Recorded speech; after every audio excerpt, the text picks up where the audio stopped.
There's been a lot of discussion on the Harden-Embiid pick and roll fit or their fit in general offensively, and I still have my doubts in terms of how effective they can actually be in a postseason setting against teams that really scout them and really have a solid game plan against them, especially looking at kind of who they have to face in the Eastern Conference. But uh, it's not surprising that they've been really good again, or in their first three games against weaker teams. And with a three-game sample size, we're starting to see some of the stuff they're running. And I want to take a look at three different ball screen situations, which I think are going to be the most common. One set they run sometimes is kind of a horns entry into a pistol action, but really this pistol action doesn't really accomplish much because Harden, he's not that willing to use that pistol action dynamically and attack immediately towards the baseline off of this action. He really just wants the side pick and roll with one player on the left side, being Tyrese Maxey in this situation. And I think in these instances, especially when they have one lesser shooter on the floor, which is Matisse Thybulle, and I think even against Tobias Harris, who's a decent three-point shooter, but he's not a good decision maker off of a catch, especially a quick decision maker. I think these are going to be somewhat easy to defend, and I think most teams in the playoffs are going to be nexting these, meaning that Julius Randle in this instance should be about two steps higher, but really blocking Harden's pathway to the paint. And even if Matisse Thybulle here would cut towards the baseline or cut to the baseline and Harris would fade to the corner, I think most teams are going to be willing to live with these types of situations. What teams won't be willing to live with is, however, him going players going under this screen. I think that's too clean of a look for Harden in playoff situations unless he has a really, really tall defender against him. But not many of those available, honestly. Maybe the guy he got traded for, Ben Simmons. But in my mind, I think the most dangerous situations are when they have two shooters on the right side. But that means a non-shooter will be on the left side where Tyrese Maxey's right now. And I think if Maxey especially is one pass away, meaning he's Tobias Harris in this situation, even if Thibault is in the corner, so let's say the early pass is given to Maxey, who would be in Harris's position, and Maxey's defender would be blocking Harden's pathway.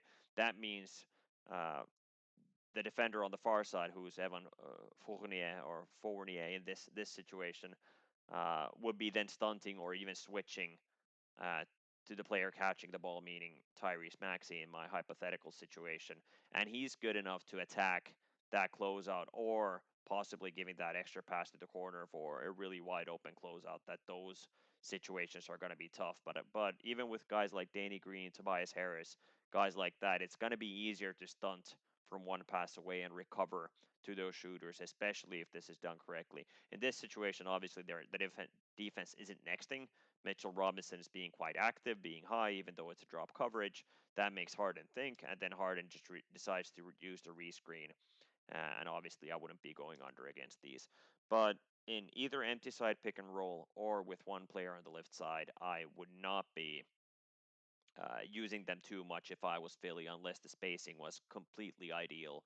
And let's say they did have two shooters on where Harris and Thibault are. Let's say they're Maxi and Korkmaz or Maxi and Danny Green, especially Maxi being in Harris's position. That means one of the lesser shooters will be on the in the lift corner. In those situations, I think defenses will be active with Embiid's guy, meaning Mitchell Robinson here, trying to block or trying to wall off Harden, and then the player on the left side, the defender on the left side, guarding, either Tobias Harris or somebody else will be really jamming that Embiid role in that situation, meaning the first ball screen situation we saw this particular screen.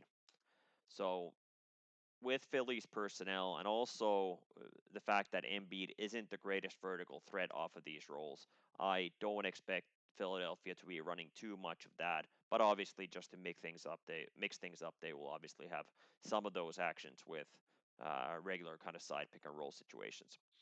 The two most intriguing ones are these dynamic ball screen, or one of the two really intriguing ones are these dynamic ball screen situations with Harden, either through a DHO or a Chicago action, which is essentially a down screen set by a player. Then Harden receives a pass or a handoff into a ball screen.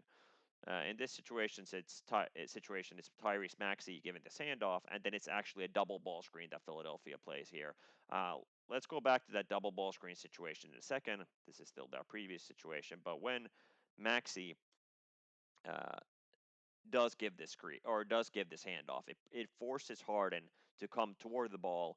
That that means he doesn't have time to face up against the defense. He's forced to kind of come dynamically, and most importantly, his defender is already trailing the situation. So Harden already has an advantage here, and especially teams that are unwilling to switch this situation. This becomes really hard to guard. I think the better teams are going to try to not defend like RJ Barrett here, but really have his free feed parallel to the 3 point line and try to break the Harden handoff.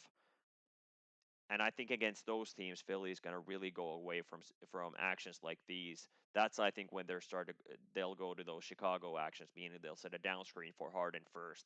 And if teams are unwilling to switch that, and Philly will probably use uh, the down screener or the down screen will be set by the player who's guarded by the weakest perimeter defender.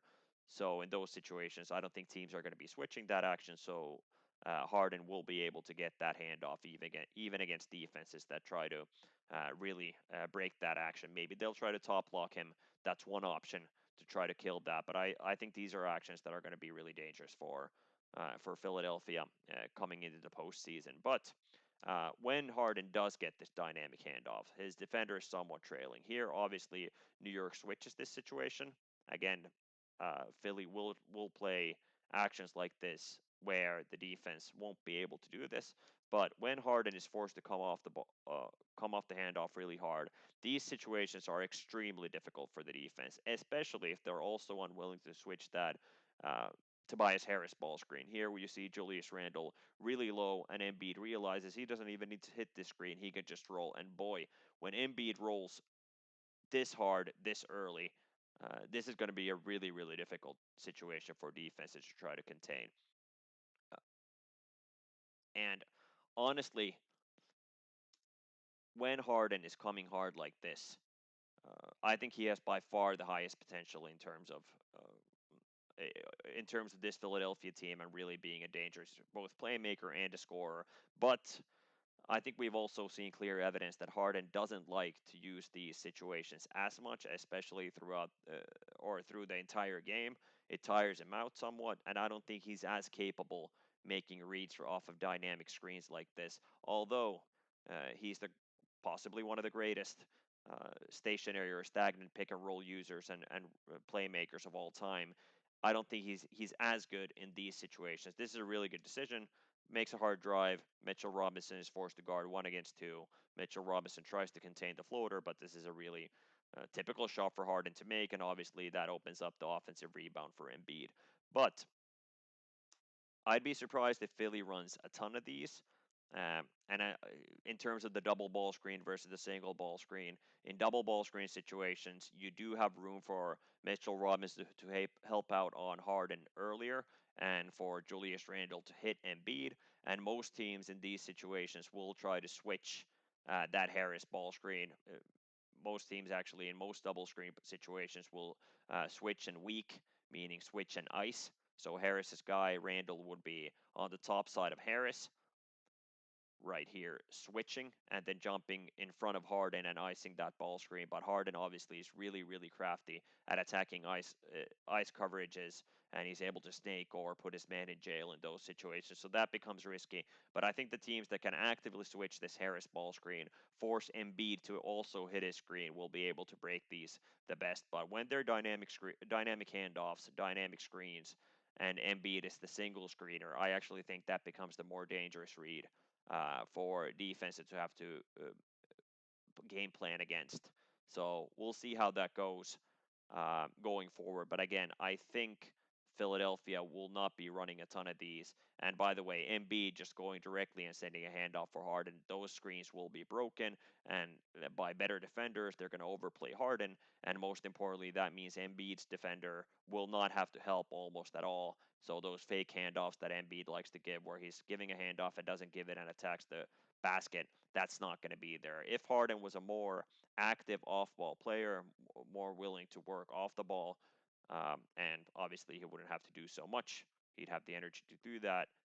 I think those situations could also be dangerous, but I don't think those are the way to go for Philadelphia when it comes to postseason play. But these double ball screens mixed up every once in a while, I think these are going to be good looks for Philly. But in the bigger picture and going into the postseason, I think we'll see more or a few dynamic handoffs and then or Chicago actions into Embiid ball screens. But as I said, Harden, I doubt he wants to do that too many times a game, especially in a long series.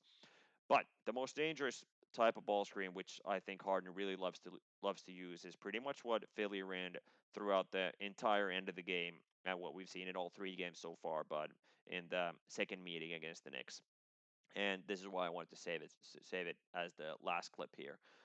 Uh, it's called the Horns angle screen, or what I call the Horns angle screen. In terms of stagnant ball screens, this is by far the most dangerous with the skill sets of these two particular players, especially if Embiid learns to make the correct reads while screening and learns to short roll these. We've seen a ton of these screens where Embiid, after setting this screen, decides to pop, which popping is fine. Embiid is a great shooter. Embiid is great at driving whether it's a stationary defender or a defender who's closing out, but especially against a defender who's closing out. So I understand Embiid's kind of feel that he kind of wants to go by feel and sometimes wants to pop, sometimes wants to short roll. But when he does pop, obviously has the closeout he can work against. That's already a really dangerous look. But I do feel like that's something the defense will rather live with, especially the better teams. Um, because even if somebody does close out pretty hard on Embiid, I think most teams are willing to make to shrink the court from all over. So I would not be popping the entire game if I was Embiid to mix it up every once in a while, obviously. But I think short rolling is what Embiid really needs to learn to do at a really high level. But more importantly, almost is how he screens in these situations. And kind of the first situation is where to short roll. Here, in my opinion, when the defense is playing like this, like where Taj Gibson is helping out this much, I would actually set the screen closer to the sideline, not quite that much in the middle. And when it's closer to the sideline, Embiid has more room to short roll, where he'd be short rolling kind of towards that right elbow area if we're looking from the defensive perspective, that right elbow area.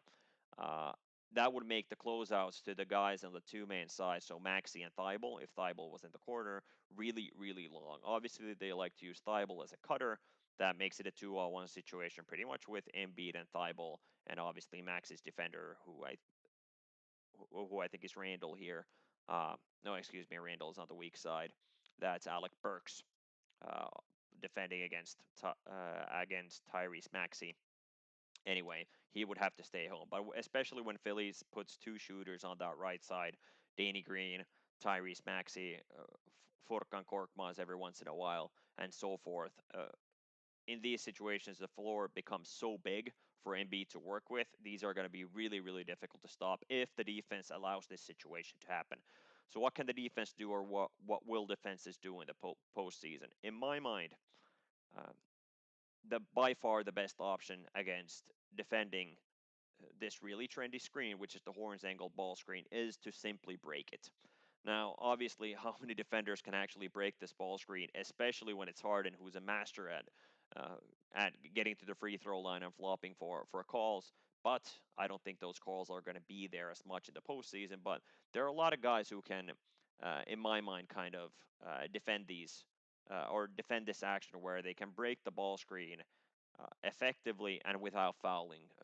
Drew Holiday, Alex Caruso, Alonzo Ball, Kyle Lowry, uh, Butler, Derek White, Marcus Smart, or even someone like maybe Patty Mills in short stretches.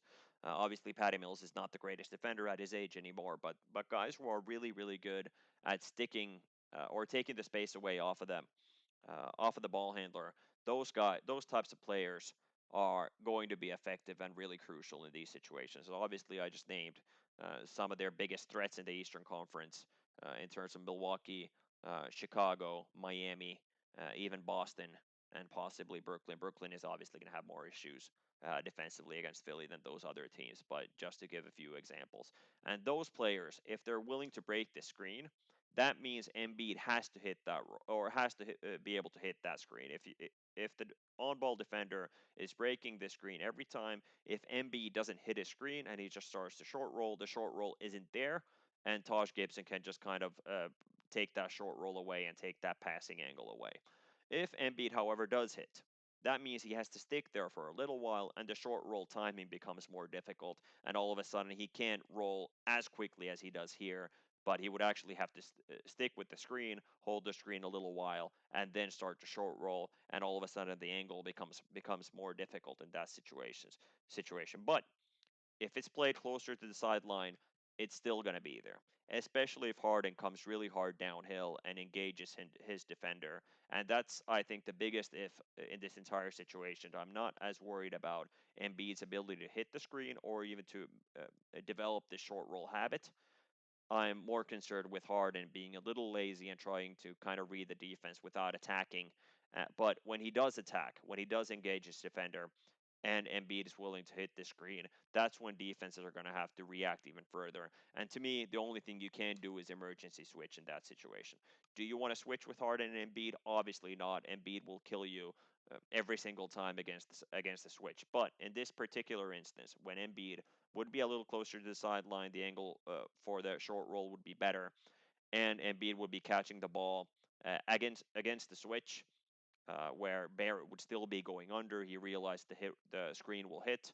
Embiid is making sure the screen will hit, so he can't really slip underneath. So Embiid would be catching the ball somewhere along the left elbow if we're looking at it from the offensive perspective against a switching Barrett here. So now you got two matchups you're not willing to live with, but I think teams are going to be able to or willing to live with this situation. Either Harden is going one on one in an unideal spacing situation, which I don't think Philly wants to do as much, but the bigger issue will be Embiid.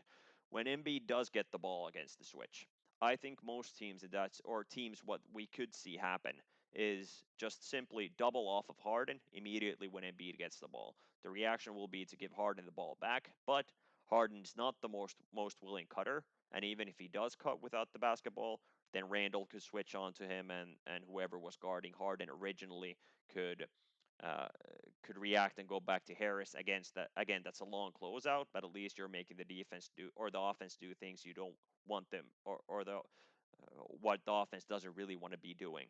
So if the ball would be given to Embiid against the switch uh, on the high elbow, you'd be doubling off of Harden. Harden, who's not a willing catch and shoot player, an unwilling off ball player. I think that's your best bet at that point. So, my defensive, or what I imagine most teams will be doing in the playoffs against this horizontal screen with better defenders, is try to break it.